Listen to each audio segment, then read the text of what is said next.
President Bush will call for an overhaul of U.S. immigration law with his second visit in a year to a major border crossing. His trip to Yuma comes as the immigrant community worries about Republican calls for a new Z visa that would allow immigrant workers to apply for 3-year work permits. As the immigration debate rages, places like Silicon Valley can't seem to find enough skilled foreign workers. Jim Goldman is live in San Jose with more. Jim. Yeah, Liz, H1B has long been one of Silicon Valley's biggest flashpoints, but it may be more important now than ever before. Silicon Valley's unemployment rate continues to decline, something around 4.4% nowadays. Startups continue to get funded, and there's a real concern about the lack of qualified engineering talent that will keep fueling growth around here. One of the biggest problems, though, comes from one of the biggest names in technology, Google, continuing to hire a staggering 1,500 new workers every quarter, and because of the company's high profile, competitors complain it enjoys a kind of preferential treatment on college campuses across the country, leaving everyone else to fend for themselves when it comes to finding enough qualified workers. And reform supporters say without change, the economy is at risk. This is a problem for the entire economy because these workers create jobs, create innovations, and improve our standard of living. And so do we want to become a second-rate economy behind other countries where they welcome immigration and they use it wisely? Yeah, that's a question tech companies want answered as soon as possible. Opponents say immigration reform will lead to the loss of jobs Americans want, but tech companies, both big and small, say the ongoing shortage of engineering, math, and science graduates in this country makes it next to impossible to fill all their open job recs. We have to compete today with intense global competition around the world, and that means making sure that bright young people from around the world, whether they've studied in our universities or abroad, can work in our companies here. That helps America's economy prosper.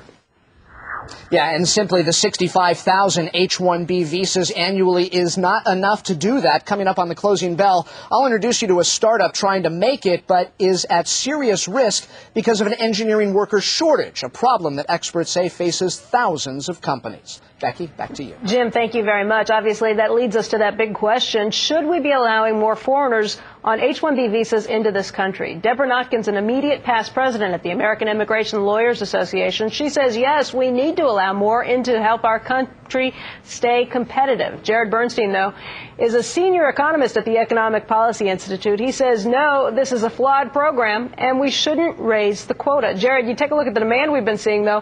What makes you so sure we shouldn't be allowing more people in?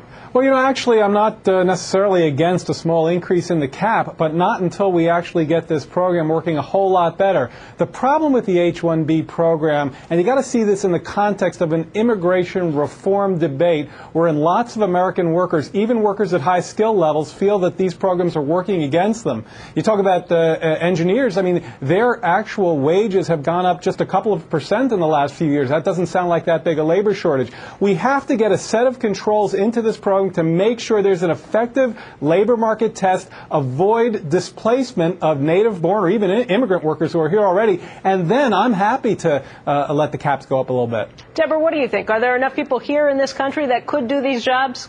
No, there's not. Everybody knows there's a tremendous shortfall in science, technology, and engineering, and one of the problems is static caps in the immigration system don't work. The 65,000 cap was set in 1991, 16 years ago, when our economy was much smaller and we didn't have the same jobs, and the technology boom was just on an increase that exploded thereafter.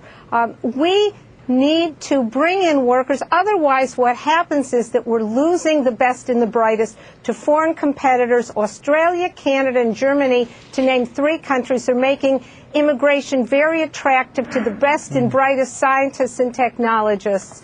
Companies that can't get the right personnel, this is the best incentive for offshoring there is to get the people they need. And the fact of the matter is that the H-1B program is very cumbersome, and any employer that could find a U.S. worker would much rather hire them for a position than go through the H-1B system. First of all, if you just let the caps adjust every time U.S. employers say we need more workers. That's a great recipe for putting infinite downward pressure on the wages and earnings in these industries. I mean, Bill Gates comes to Congress, and you just heard it in your introduction. We don't have enough people graduating engineering programs. The typical way economists handle this is let the market signal work. If there's a labor shortage, that pushes up wages and salaries in the field. That draws more people into the field. Although that's precisely what you want. Let me just say, that's precisely what you want. You don't want to jam the market signal. Secondly, you can't go with an infinite supply kind of solution to this where you constantly bring in any worker you need, because once again, there are workers in these industries who are underemployed. When you hear an employer says, I can't find the worker I need, make sure they're not leaving out that parenthetical phrase, at the wage I'm willing to pay them. You know, Bill Gates says that we pay. I think we have to know Bill Gates the says wages that are required are not only the prevailing wage, but the actual wage the employer pays their U.S. workers. I'm glad you brought that up. Now. I'm glad you brought that up. According to the Department of Labor, the prevailing wage for H1B workers, folks we're bringing in for computer programmers, is $50,000. Now, do you think that's the median wage for computer programmers in this country? Excuse me, that is the entry level for bachelor's degrees. No, that's the median. And that depends that's right in the where middle. it is.